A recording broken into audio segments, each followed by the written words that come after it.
English in Nigeria, a historical journey. Hello learners. Today, we're diving deep into the history of English in Nigeria and understanding why it's an official language.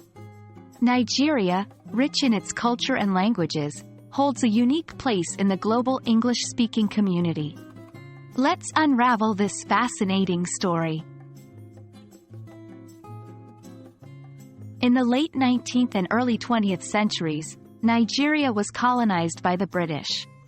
During this period, English was introduced as the language of administration and education.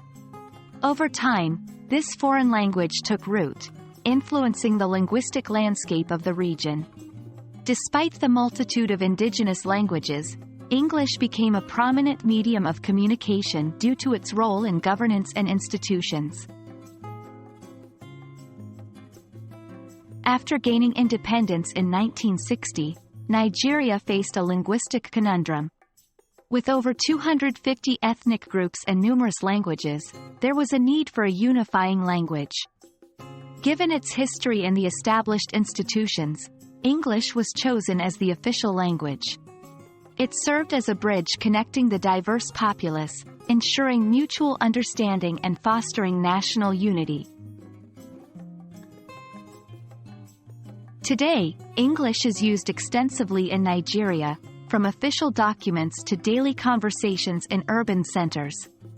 The Nigerian version of English, often called Nigerian Pidgin or Naija, has emerged, blending local languages and expressions with standard English. This unique blend reflects Nigeria's rich cultural tapestry and its adaptation of the English language. English plays a pivotal role in Nigeria's education system.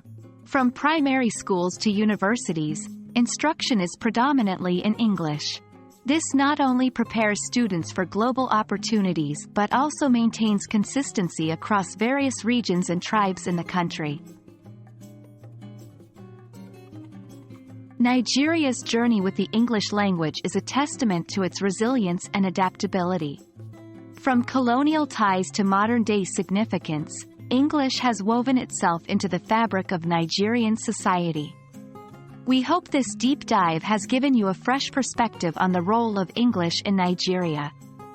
Remember, languages are not just means of communication, they're stories of people, histories, and cultures. Happy learning!